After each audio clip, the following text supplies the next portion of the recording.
Well, time to move on though. A downward revision in guidance by global IT services player EPAM has hurt the IT stocks. EPAM says that clients have become even more cautious with spending and there is some reduction in order pipeline. Well, to discuss the impact on the Indian IT stocks, we're currently joined by the management of Mastech, Mr. Hiral Chandrana, the global CEO at Mastech. Hi, good morning, Mr. Chandrana. Thanks so much for joining in. Well, you joined us the last time around, you were sounding pretty optimistic and you said you'll outgrow the industry. However, the first 2 months are shaped up. Are you as confident? And also margin-wise, you were heading towards high teens. That's been the ambition. Do you see yourself at some point of time move to the 20% plus margin? Thanks for having me on the show, Nigel. I think Q4, which was the quarter that we ended in March, we had a fairly strong closure and moved into this new fiscal year of FY24, cautiously optimistic given some of the macro trends and slowdown. But having said that, our business is in some ways unique based on the region, based on the service offerings that we provide.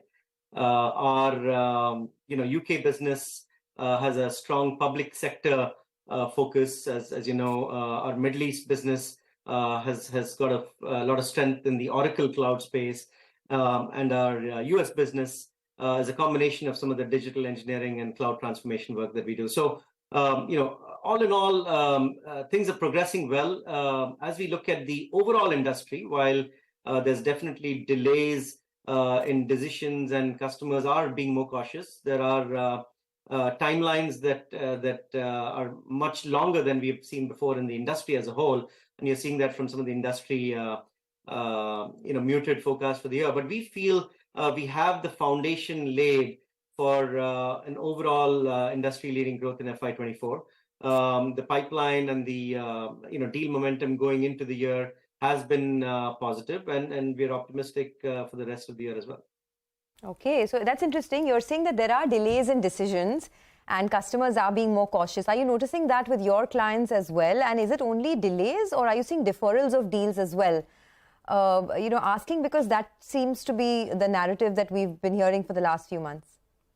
Yeah, Sonia, so it's a little bit of a combination, right? When you look at 3 or 4 very critical areas that we play in, and in the context of the overall industry as well, right? There is the whole data play, data continuum with automation now, of course, in the last 2 months, so much about AI, but really the data play. The second is on the whole experience economy and experience play, right? So these 2 areas are getting a little bit more benefit of doubt from what we are seeing with our customer sentiment. There's still scrutiny over spend and every pound or dollar that people are looking at, but these 2 areas are getting definitely benefit of doubt. When it comes to some of the discretionary spend, when it comes to a little bit of new projects, customers are looking for, can we self-fund?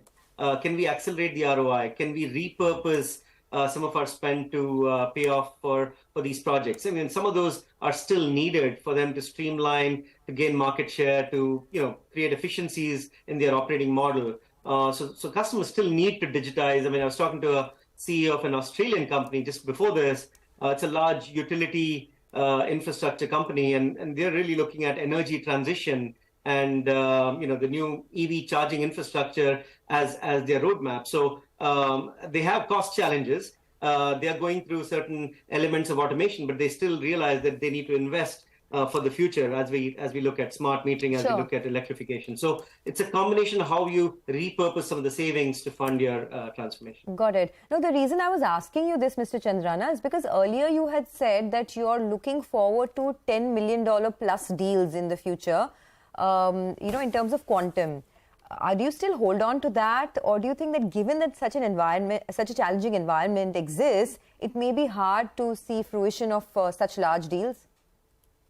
Yeah, so in a particular market of ours, right, in the UK, we have seen 10 million plus deals or even larger 20 million, 25 million type of deals in the past. So that's something that we continue to see. When it comes to the Middle East and US markets, a lot of our deals are between the 5 to 10 million now. So we've moved up in that kind of value chain.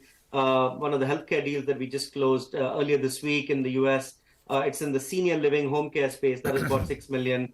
So there are deals which are in that space. We have to do more work, Sonia, for our size of company to move beyond that 10 million type of deal rhythm. It's something that we're looking at very closely in select existing customers. So account mining is a huge focus. I don't think we can look at some of those deals in new logos, but in some of our existing customers where they trust us, we have credibility. That's where we're looking for some of these larger deals.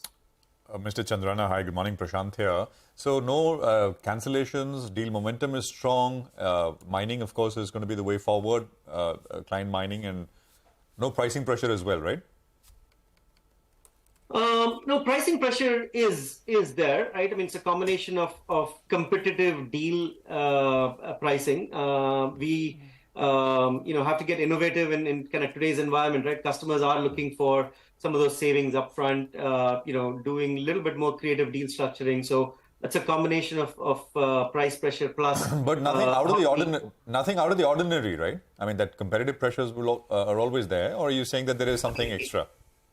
It's a little bit more. It's a little bit more intense. There is competition that's coming from sources that we may not have expected before. There are certain vendors that are getting much more aggressive in today's environment. So Prashant, I mean, there's definitely a much more intense, competitive pressure. There are some customers who have looked at saying, you know what, can we look at certain types of roles and pricing for certain types of roles? So definitely not the environment that we were in last year where we could have increase in rates, but there are some places where we are starting to get pricing pressure as well. So margins, sir, what would, fourth quarter, I think margins were 17, just under 18%. What would this mean, this commentary for margins? Yeah, I think so. Nigel asked that question earlier. The high teens is still what we want to maintain from an outlook perspective. We don't guide, as you know, specifically, but we feel comfortable in the range that we are in. We feel this is the right kind of level. Over a period of time, we do want to get closer to that 19-20% range, but this, 18% range is a comfortable range for us. All right, Mr. Chandrana, very quickly, you're going to outgrow the industry, but what is the industry growth you're factoring in? So we've taken high single digits, depending on who you talk to, it varies from 7 to 9%, but at least at that base. And then we believe in our mid-size, mid-cap, we should be growing at least a few percentage points higher than that, right? So we're looking at that as the baseline for our growth in effect. All right, Mr. Chandrana, thanks so much for stopping by. Always good hearing your thoughts, and let's hope things pick up from here on. Some delays, that's okay, but hopefully they don't turn into cancellations. Thanks so much for stopping by and giving us all of those details. Well.